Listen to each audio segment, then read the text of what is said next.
집중 분석 이슈타임 시간입니다. 이데일리 권소현 기자와 함께 흔들리고 있는 달러 패권에 대해서 이야기 나눠보도록 하겠습니다. 안녕하십니까? 네, 안녕하세요. 자, 먼저 오늘 이슈와 관련한 뉴스부터 확인해 보시겠습니다. 네, 이데일리 기사인데요. 미 달러 가치 급락 언제까지? 흔들리는 달러 패권이라는 제목입니다. 코로나19를 계기로 기축통화인 미국 달러화의 위상이 추락하고 있다. 미 달러화 가치가 10년 만에 가장 큰 폭으로 하락한 가운데 신용등급 전망은 하향됐고 팬데믹 이후 미국 경제 성장 둔화 우려는 계속되고 있다. 이런 가운데 달러 패권이 위협받고 있다는 분석이 심심찮게 나온다. 최근 골드만삭스가 달러의 기축통화 지위 상실 가능성을 경고한 데 이어서 블룸버그는 미 달러화 가치 하락이 미국 정책 이반자들의 코로나19 통제력 상실에 대한 시장의 경고라고 지적했다라는 내용입니다. 자, 10년 만에 가장 큰 폭으로 하락한 미국 달러화 가치 하락의 배경과 또 우리의 투자 전략에 대해서 살펴보도록 하겠습니다. 자, 이런 적이 또 있었을까 싶은데요. 달러화 약세 흐름이 꽤 이어지고 있고 또 그 낙폭 자체가 상당히 커 보여요. 그렇습니다.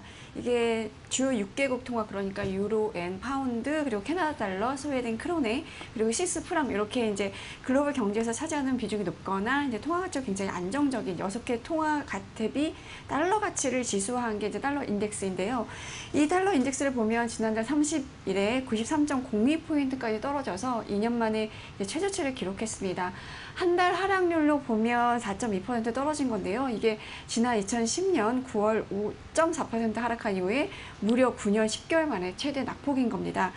8월 들어서는 93.5포인트 수준까지 올라섰다가 이제 다시 떨어져서 간밤 마감가를 보니까 이제 93.37포인트 정도인데요. 네. 코로나19가 이제 작년 말에 중국에서 처음 발생하고 올해 3월에 세계적 대유행인 팬데믹으로 갔잖아요.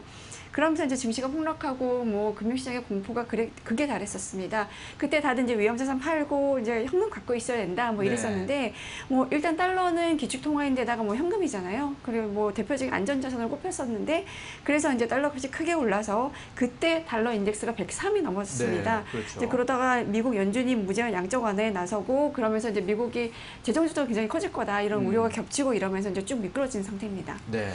말씀해 주신 것처럼 미국 연준이 일단 무제한 양적 완화에 나서면서 일단 그것이 가장 첫 번째로 이 달러가 이렇게 약세를 보인 이유라고 일단 꼽을 수 있겠죠? 네, 그렇습니다. 일단 뭐 무제한으로 돈 풀겠다 이러면 이제 공급은 많아지고 결국은 이제 값어치는 하락하기 마련인 건데요. 네. 거기다 이제 재정 지출이 계속 늘어날 수 있기 때문에 이제 달러 가치가 떨어질 수밖에 없습니다.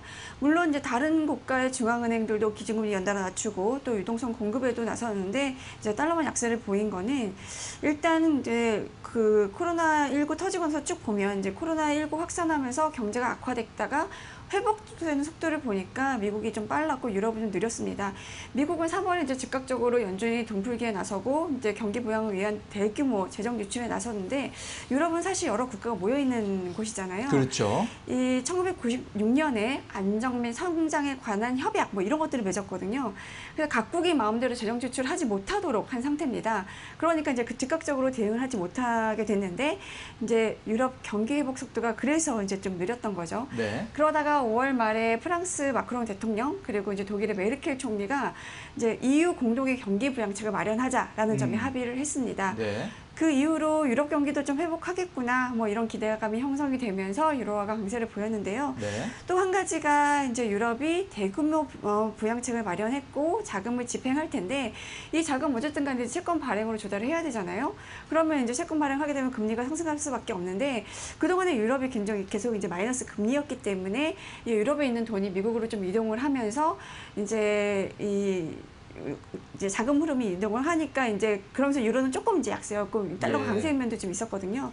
그런데 이렇게 유럽의 금리가 상승할 것이다라는 기대감이 이제 형성이 되면 그러면 이제 유럽에 있던 돈이 미국으로 옮겨갈 필요가 없는 거죠. 그렇죠. 그래서 이제 유럽에 머물면서 유로가 강세를 나타낸 면도 있다라는 이제 분석도 있습니다. 지금 달러 인덱스에서 유로화가 차지하는 비중을 보면 57.6%로 가장 많거든요. 그 다음에 일본 엔화가 13.6%, 그리고 영국 파운드화가 뭐 11% 뭐 이런 순서인데요.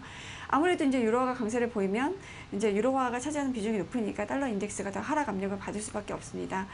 먼저 경기 복수를 보인 미국이 이제 좀 회복 속도가 좀 둔화되는 모습을 보이고 있는 것도 달러 약세에 한몫하고 있는 건데, 뭐 대표적으로 이제 실업수당 청구 건수만 보면 매주 이제 130건을 넘다가 좀 줄어들기 시작했잖아요. 네. 그러다가 이제 최근에 조금 다시 증가하는 추세를 보이고 있습니다. 네, 그렇군요. 일단은 미국 연준의 돈풀기 그리고 유로화가 강세를 보이면서 상대적으로 또 미국 달러화가 네. 가치가 떨어지는 그런 현상이 나타났다라고 볼 수 있는데, 어쨌든 최근 우리 시장을 놓고 보면 외국인들이 최근에 좀 많이 이제 순매수 유입이 들어오고 네. 있거든요. 자, 이 배경이 바로 달러 약세 네. 때문이다라고 이제 해석을 많이 하고 있던데요. 네, 그렇죠. 뭐 외국인 입장에서는 보면 달러가 약세면 이제 상대적으로 이제 강세를 보이고 통화에 투자를 하는 게 수익률이 나으니까 이제 요새 신흥국 주식을 좀 사들이고 있는데요. 특히나 한국은 뭐 코로나19 확산에 굉장히 잘 대응을 하면서 뭐 K 방역 뭐 이런 말까지 나왔잖아요. 예. 거기다 이제 경제 지표도 나름 변주한 편입니다. 외국인 올 들어서 계속 이제 국내 주식 내다 팔다가 그러니까 내다 팔았는데 올 들어 어제까지 보니까 외국인 매도 금액 24조 원 정도였거든요. 네. 기관이 한 13조 원 팔았고 개인이 35조 원 샀으니까 올 들어서 외국인 매도세가 유난히 두드러졌다고 볼 수가 있는데 최근 들어서 이제 순매수 기조로 조금 바뀌고 있는 추세입니다. 예. 6월까지만 해도, 그러니까 6월 한 달만 보면 1조 3,800억 원 정도 순매도 했거든요. 그런데 이제 7월 들어서는 7월 초에 쭉 팔다가 7월 이제 하반월에 들어서는 좀 사고 있는데, 예. 7월 마지막 주에 순매수한 게 1조 9,400억 원 정도입니다. 그렇군요. 그러니까 이달 들어서도 이제 코스피에서 8,080억 원 정도 순매수를 했는데 결국은 뭐 이제 달러 약세 때문이다라는 분석인 거죠. 네. 외국인이 뭘 많이 샀나 이렇게 보니까 지난주부터 어제까지 삼성전자를 1조 3,700억 원어치 샀는데요. 같은 기간에 외국인 순매수가 1조 6천억 원 정도 되거든요. 그러니까 매수 금액의 한 80% 정도를 이제 삼성전자에 쏟아 부은 거죠. 뭐 그 외에 보면 LG화학 한 2,700억 원 정도 샀고요. 삼성 SDI, 네이버 뭐 이런 순서를 했는데, 여튼 외국인은 한국을 대표하는 주식들, 그러니까 뭐 이제 코스피 200 지수 중에 이제 비중이 높은 종목들을 샀거든요. 그러니까 지수 추종을 위한 주식을 샀다라고도 볼 수 있는 겁니다. 네, 그렇군요. 자, 6월까지만 해도 계속 순매도 양상을 이어오다가 7월 들어서 일단 순매수로 돌아섰고, 이번 달에도 일단은 계속해서 순매수를 하고 있는 그런 상황이고, 특히나 이제 삼성전자, LG화학, 삼성 SDI, 네이버 뭐 이런 종목들, 우리 대표주들을 많이 샀다, 이렇게 일단은 볼 수가 있겠군요. 자, 일단은 이렇게 달러가 약세를 보이면서 기축 통화로서의 위상도 좀 약해지고 있다, 이런 분석이 나오고 있죠. 네, 뭐 달러가 약세니까 어쩔 수 없이 그런 분석이 나오고 있는데, 네. 최근에 뭐 앞서 기사에도 보셨다시피 골드만삭스가 이제 달러에 대해서 기축 통화주의 상실할 수 있다, 이런 경고도 이제 대놓고 했거든요. 거기다가 신용평가사, 그러니까 글로벌 3대 신평사 중 하나죠. 피치가 지난달 31일에 미국의 국가 신용 등급은 이제 트리플 A로 유지는 했거든요. 네. 이게 이제 최고 등급이긴 한데, 예. 신용등급 전망을 이제 안정적에서 부정적으로 하향 조정했습니다. 전망을 부정적으로 조정했다는 것은 이제 떨어뜨릴 수 있다. 네, 그쵸. 등급이 떨어뜨릴 수 있다. 등급 하향 조정할 수 있다라고 예, 이제 예. 미리 이제 예고를 한 겁니다. 예. 그러니까 뭐 일단은 재정 지출 부담 커져서 미국의 이제 내년 정부 부채가 국내 총 생산의 한 130%를 넘어설 수 있을 것이다라고 봤기 때문인데요.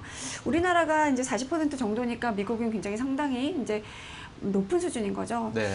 그렇지만 이제 한켠에서는 대부분 이제 무역거래나 외환거래 우리 보면 이제 달러로 거래를 하고 있잖아요. 지금 전 세계적으로 이 결제수단으로서의 달러 비중이 한 88% 정도 압도적이거든요. 예. 그러니까 결국은 뭐 이제 수출을 하거나 수입을 하거나 아니면 이제 원자재를 거래하거나 이럴 때 달러로 할 수밖에 없으니까 달러를 살 수밖에 없는 거고요.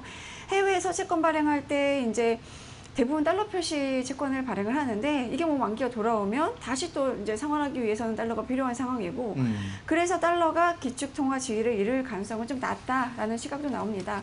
사실 과거에도 보면 이제 달러가 약세를 보일 때마다 이런 얘기 계속 나왔었거든요. 예. 달러 패권 이제는 이제 끝났다. 달러가 기축 통화 인시대는 끝났다. 이런 얘기가 계속 나왔었는데, 그때마다 이제 미국의 근본적인 문제, 기본적으로 저축률이 낮고 이제 재정 적자가 심하다는 점을 들어서 이런 얘기가 좀 나왔었는데, 그래도 뭐 달러 인덱스 보면 저점 갔다가 다시 반등하고 뭐 이런 모습을 되풀이했으니까, 이번에도 달러가 기축 통화 지위를 이제 순식간에 읽는다기보다는 점점 위상이 좀 떨어지는 그런 정도가 되지 않을까 싶습니다. 네, 그렇군요. 달러 인덱스가 상당히 낮은 수준으로 내려오긴 했습니다만, 여전히 지금 뭐 국제 시장에서, 무역 시장에서 달러로 결제되는 비중이 워낙 높기 때문에 당장 뭐 기축 통화로서의 지위를 잃게 되기는 좀 어려운 네. 현실적으로 그런 상황이라고 볼 수 있겠고, 다만 달러가 당분간 계속 약세를 이어갈 수는 있다. 뭐 이런 전망들은 계속 나오고 있잖아요. 네, 지금 뭐 3월 고점 대비로 한 9.5% 정도 떨어진 거니까 네. 사실 기술적 반등을 좀 기대해 볼 수는 있습니다. 음. 뭐 코로나 상황이나 또 안전자산 수요를 자극하는 이벤트가 있으면 또 달러 수요 늘면서 반등할 수도 있는데요. 하지만 지금 달러 약세의 가장 큰 배경을 보면 일단 기본적으로 연준의 돈풀기, 그리고 이제 유로화 강세 뭐 이런 거잖아요. 요 두 가지 전제가 바뀌지 않으면 달러 약세는 당분간 이어질 것이다 라는 전망이 높습니다. 네. 일단 연준이 더 이상 통화 완화 정책을 유지하지 않을 것이다. 뭐 이런 시그널을 주기 전까지는 이제 달러 반등을 기대하기 어려운데요. 지금 뭐 미국 코로나 확산세가 좀처럼 진정된 기미를 보이지 않고 있기 때문에 뭐 예를 들어 코로나 치료제가 나오고 이제 백신이 나와서 코로나가 이제 조만간 종식될 거다 이런 기대감이 높고 또 경제가 정상화될 것이다 이런 전망이 나오게 되면 그때는 이제 연준이 더 이상 돈풀기를 지속할 것이다라고 이제 할 명분이 없잖아요. 네, 그렇죠. 그렇게 되기 전까지는 아마 달러 반등이 쉽지 않을 거다라는 얘기들이 좀 나옵니다. 네, 그렇군요. 현재 상황인 연준의 돈풀기 그리고 유로화 강세 이 큰 틀의 흐름이 바뀌지 않는다면 일단은 달러 약세는 당분간 이어질 것이라는 전망이 일단 우세하다라고 볼 수가 있겠고, 자 그렇다면 이제 우리 투자자 입장에서는 어쨌든 뭐 달러 약세인 상황은 뭐 어쩔 수 없다 치고 이 상황에서 이제 우리는 어떻게 투자 전략을 세워야 되는지, 어떻게 접근해야 되는지 네. 이런 것들이 궁금하실 것 같아요. 좀 그렇죠. 조언을 해주시죠. 기본적으로 이제 달러 약세면 공식들이 좀 몇 개 있어요. 뭐 원자재 가격 강세를 보이고, 네. 이제 신흥국 주식시장이 강세를 보이고, 뭐 이제 가치주보는 성장주가 강세를 보인다 이런 공식들이 좀 있는데, 뭐 최근에 금값 치솟는 배경으로도 이제 달러 약세가 많이 거론이 되고 있잖아요. 그렇죠. 원자재는 기본적으로 달러로 거래가 되기 때문에 이제 달러가 약세면 상대적으로 가격은 높아질 수밖에 없습니다.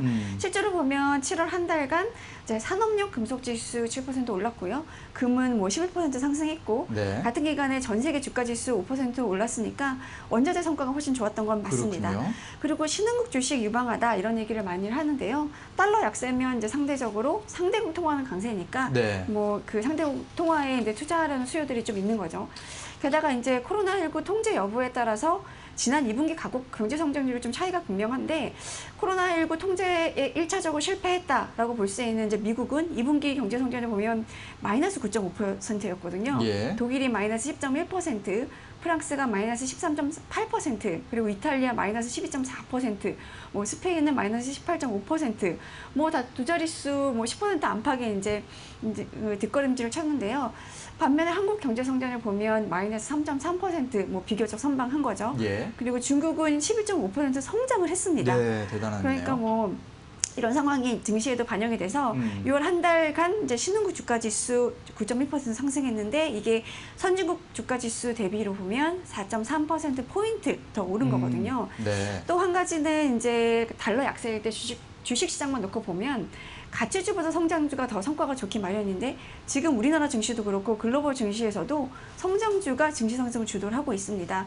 미국의 뭐 애플이나 마이크로소프트 같은 기술주 뭐 연일 오르고 있잖아요. 간밤에도 보니까 이제 나스닥 사상 최고치 또다시 예, 경신했는데, 그렇죠. 우리나라도 보면 뭐 네이버, 카카오 이런 성장주들 이제 상승 두드러지고 있습니다. 전 세계적으로 이렇게 보면 7월 한 달간 성장주 7.4% 올랐고요. 반면에 가치주는 2.8% 이제 상승하는데 그쳤습니다. 그리고 이제 워낙에 이제 유동성들이 많이 풀리고 이러면 부동산 같은 자산으로도 일정 부분 돈이 흘러가기 마련인데, 뭐 미국 신규 주택 거래량 보면 6월에 77만 6천 건 기록했거든요. 이게 2007년 7월 이후에 최고치라고 합니다. 그러니까 이제 거기다 더해서 미국 주택건설협회에서 발표하는 7월 주택시장 지수도 이제 이미 코로나 이전 수준을 회복을 했거든요. 예. 그러니까 달러가 약세이긴 하지만 그래도 이제 유동성이 많이 풀리고 이러면 부동산에 투자하는 이제 금융상품들 이런 거에도 좀 관심 갖고 지켜볼 만하다, 이런 조언들 많이 나옵니다. 네, 그렇군요. 자, 달러화가 기축통화로서의 입지가 흔들린다라는 얘기가 나올 정도로 지금 달러화가 상당한 약세 흐름을 이어가고 있습니다. 이런 상황에서는 원자재 가격 강세, 또 신흥국 주식시장 강세, 그리고 성장주의 강세 등을 예측할 수 있는 만큼 여러분들도 그런 쪽으로 투자 전략을 세워보시면 좋겠습니다. 네, 오늘 말씀 잘 들었습니다. 감사합니다. 네, 고맙습니다.